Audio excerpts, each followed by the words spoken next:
स्कंध पहिला अध्याय 17. महाराज परीक्षिताकडून कलियुगाचे दमन. सूत म्हणाले, हे शौनका, तेथे गेल्यावर राजा परीक्षिताला असे दिसले की एक राजाचा वेश धारण करणारा शूद्र हातात काठी घेऊन एका गाय आणि बैलाच्या जोडीला अशा रीतीने मारित होता की त्यांना कोणी वाली नाही.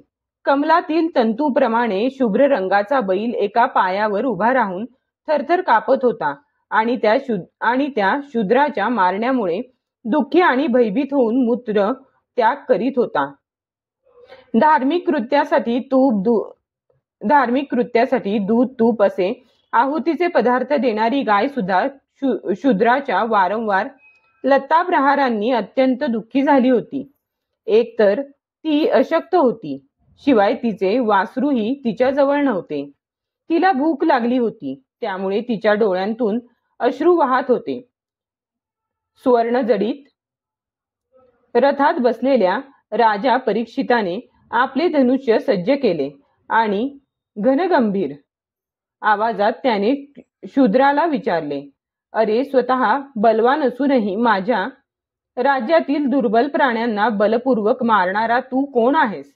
एखाद्या नटाप्रमाणे राजाचा वेश तू धारण केला आहेस, पण तुझे कृत्य तर शूद्रासारखे दिसत आहे. अर्जुनासह श्रीकृष्णांच्या परमधामाला जाण्याने निर्जन स्थानात निरपराध्यांवर अशा प्रकारे प्रहार करणारा तू अपराधी आहेस, म्हणून वध करण्यास योग्य आहेस. परीक्षिताने धर्माला बैलाला विचारले, बिसतंतूप्रमाणे तुझा श्वेतवर्ण आहे. आणखी 3 पाय नसलेला तू एकाच पायावर फिरतोस, हे पाहून मला फार दुःख होत आहे. बैलाच्या रूपात तू कोणी देव आहेस काय? सध्या ही पृथ्वी कुरुवंशी राजांच्या शौर्यामुळे सुरक्षित आहे. तेथे तुझ्याशिवाय अन्य कोणाही प्राण्याला दुःखाने अश्रुपात करताना मी पाहिले नाही. हे धेनुपुत्रा, तू आता शोक करू नकोस, या शूद्राचे भय बाळगू नकोस. गोमाते, मी दुष्टांना शासन करणारा असताना तू अश्रू ढाळू नकोस. तुझे कल्याण असो. हे देवी, ज्या राजाच्या राज्यामध्ये दुष्टांच्या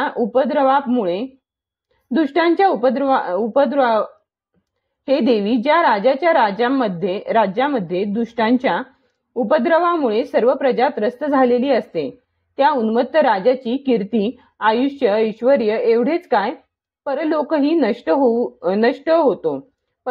नष्ट होतो. दुःखितांचे दुःख दूर करणे हा राजाचा परमधर्म आहे. हा महादुष्ट आणि प्राण्यांना पीडा देणारा आहे, म्हणून मी आता याला मारून टाकतो. हे सुरभी नंदना, तू तर 4 पायांचा पशु आहेस. तुझे 3 पाय कोणी तोडले? जे राजे श्रीकृष्णांचे भक्त आहेत त्यांच्या राज्यात कोणीही आपल्यासारखा दुःखी असता कामा नये. हे ऋषभा, तुझे कल्याण असो. मला सांग की तुझ्यासारख्या निरपराध साधू वृत्तीच्या प्राण्याचे अवयव तोडून कोणत्या दुष्टाने पांडवांच्या कीर्तीला कलंक लावला? जो कोणी निरपराध प्राण्यांना पीडा देतो, तो कोठेही असला तरी त्याला माझ्यापासून अवश्य भय राहील. दुष्टांचे दमन केल्याने साधूंचे कल्याणच होते. जी उन्मत्त व्यक्ती निरपराध प्राण्यांना दुःख देते, ती साक्षात देवता असली तरी मी त्या व्यक्तीचे बाजूबंद घातलेले हात तोडून टाकीन. आपत्काल नसताना शास्त्र मर्यादा उल्लंघन करणाऱ्यांना शास्त्रानुसार शासन करून धर्मानुसार वागणाऱ्या लोकांचे पालन करणे हाच राजाचा परमधर्म आहे. धर्म म्हणाला, राजन, दुःखितांना अभय देणे हे आपल्यासारख्या पांडूच्या वंशजांना योग्यच आहे, कारण आपल्या पूर्वजांनी त्यांच्या या श्रेष्ठ गुणांमुळे भगवान श्रीकृष्णांना आपले सारथी, दूत इत्यादी बनविले होते. हे नरेंद्रा, शास्त्रांच्या वेगवेगळ्या वचनांनी मोहित झाल्यामुळे परमपुरुषाला आम्ही ओळखत नाही. त्यामुळे संसार क्लेशांची कारणे उत्पन्न होतात. कोणत्याही प्रकारचे द्वैत ज्यांना मान्य नाही ते स्वतःला स्वतःच्या दुःखाचे कारण समजतात. कोणी प्रारब्धाला कारणीभूत ठरवितात तर कोणी कर्माला, काही लोक स्वभावाला तर अन्य ईश्वरालाच दुःखाचे कारण मानतात. राजश्री, काही जणांचे तर निश्चयपूर्वक असे म्हणणे आहे की दुःखाचे कारण तर्काने जाणले जाऊ शकत नाही आणि वाणीने सांगितले जाऊ शकत नाही. आता यांपैकी कोणते मत बरोबर आहे याचा तूच आपल्या बुद्धीने विचार कर. सूत म्हणाले, ऋषी श्रेष्ठ शौनका, धर्माचे हे प्रवचन ऐकून सम्राट परीक्षित अतिशय प्रसन्न झाला. त्याचा खेद नाहीसा झाला. शांतचित्ताने तो धर्माला म्हणाला. परीक्षित म्हणाला, धर्माचे तत्व जाणणारे ऋषभदेव, आपण धर्माचा उपदेश करीत आहात. आपण निश्चितच ऋषभ रूपात असणारे धर्म आहात. आपण आपल्याला दुःख देणाऱ्याचे नाव यासाठी सांगितले नसावे की अधर्म करणाऱ्याला जसा नरक प्राप्त होतो तसाच नरक चहाडी करणाऱ्यालाही प्राप्त होतो. किंवा असाही एक सिद्धांत आहे की प्राण्यांच्या मन आणि वाणीद्वारा परमेश्वराच्या मायेच्या स्वरूपाचे निरूपण केले जाऊ शकत नाही. धर्मदेव, सत्ययुगात आपले तप, पवित्रता, दया आणि सत्य असे 4 पाय होते. आता अधर्माचे अंश असलेले गर्व, आसक्ती आणि मद यांमुळे 3 चरण नष्ट झाले आहेत. आता सत्य हा आपला 4था चरणच फक्त शिल्लक आहे. त्याच्याच बळावर आपण जीवित आहात. असत्याने पुष्ट झालेले हे अधर्मी कलियुग त्यालाही गिळंकृत करू इच्छित आहे. ही गोमाता साक्षात पृथ्वी आहे. भगवंतांनी हिच्यावरील प्रचंड भार नष्ट केला होता आणि त्यांच्या अपूर्व सौंदर्याने युक्त अशा चरणचिन्हांमुळे ही सर्वत्र प्रेक्षणीय झाली होती. आता हिचा भगवंतांपासून वियोग झाला आहे. ही साध्वी अभागिनीप्रमाणे नेत्रांतून अश्रू ढाळीत चिंता करीत आहे की आता राजाचे सोंग घेतलेले ब्राह्मणद्रोही शूद्र माझा उपभोग घेतील, माझ्यावर राज्य करतील. नंतर महारथी परीक्षिताने धर्म आणि पृथ्वीचे सांत्वन केले. नंतर अधर्माचे कारण ठरलेल्या कलीला मारण्यासाठी त्याने तीक्ष्ण तलवार हातात घेतली. आता हा मला मारून टाकणार हे कलीने जाणले आणि लगेच त्याने आपली राजचिन्हे काढून ठेवून भयाने व्याकुळ होऊन परीक्षिताच्या चरणांवर मस्तक ठेवले. परीक्षित मोठा यशस्वी, दीनवत्सल आणि शरणागताचे रक्षण करणारा होता. कलियुगाने आपल्या चरणांवर मस्तक ठेवले आहे हे पाहून कृपाळूपणाने त्याने त्याला मारले नाही, परंतु हसत हसत म्हटले. परीक्षित म्हणाला, तू हात जोडून शरण आला आहेस तेव्हा अर्जुनाच्या यशस्वी वंशातील कोणाही वीरापासून तुला भय बाळगण्याचे कारण नाही.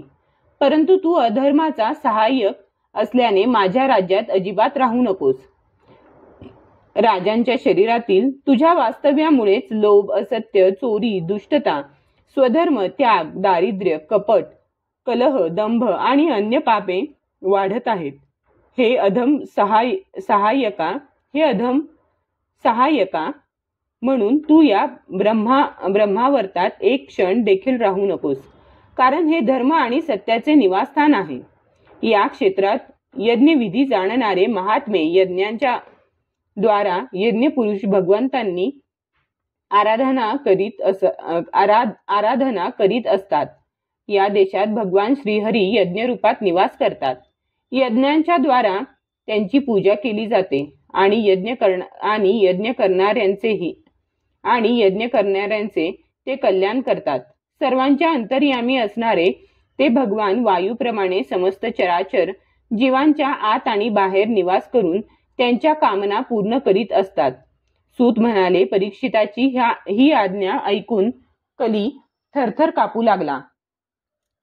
हातात यमराजा समान तलवार घेऊन मारण्यासाठी सज्ज झालेल्या परीक्षिताला तो म्हणाला. कली म्हणाला, हे सार्वभौम राजा, आपल्या आज्ञेप्रमाणे जेथे कोठे मी राहण्याचा विचार करतो तेथे आपण धनुष्याला बाण लावून उभे आहात असे मी पाहतो.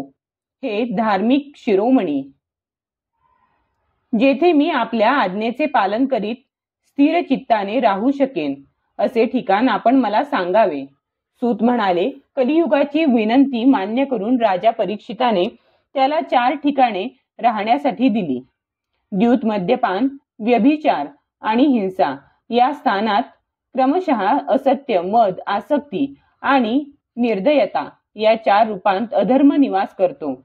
कलियुगाने आणखी ठिकाणे मागितली तेव्हा सामर्थ्यवान परीक्षिताने त्याला राहण्यासाठी सुवर्ण धन हे आणखी एक ठिकाण दिले. अशा प्रकारे कलियुगाची असत्य, गर्व, कामवासना, वैर आणि रजोगुण ही राहण्याची 5 ठिकाणे झाली. अधर्माचे मूळ कारण असलेला कली परीक्षिताने दिलेल्या या 5 ठिकाणी राजाज्ञेचे पालन करीत राहू लागला. म्हणून आत्मकल्याण इच्छिणाऱ्या पुरुषांनी या 5 ठिकाणांचा कधीही आश्रय घेऊ नये. विशेषतः धार्मिक राजा, प्रजेचा लौकिक दृष्ट्या नेता आणि धर्मोपदेश करणारे गुरु यांनी तर सावध राहून या ठिकाणांचा त्याग केला पाहिजे. यानंतर परीक्षिताने तप, शुद्धता आणि दया हे 3 चरण ऋषभरूप धर्माला जोडून दिले आणि त्याला आश्वासन देऊन पृथ्वीचे रक्षण केले. परीक्षिताचे पितामह राजा युधिष्ठिरांनी वनात जातेवेळी महाराज परीक्षिताला राजसिंहासनावर बसविले होते. तोच आता तेथे विराजमान आहे. तोच परम यशस्वी, सौभाग्यशाली चक्रवर्ती सम्राट राजश्री परीक्षित यावेळी हस्तिनापुरात कौरव कुलाच्या राजलक्ष्मीने शोभत आहे. हा अभिमन्यू पुत्र राजा परीक्षित असा प्रभावशाली आहे. त्याच्याच शासन कालात आपण सर्वजण या दीर्घकाल चालणाऱ्या यज्ञाची दीक्षा घेतली आहे. अध्याय 17 समाप्त. वास्तविक राजा परीक्षिताचा मृत्यू झाला होता, परंतु कीर्ती व प्रभावामुळे तो जणू आता असल्यासारखा सुतांना भासत होता. म्हणून येथे त्याचे वर्तमान काळाप्रमाणे वर्णन आहे.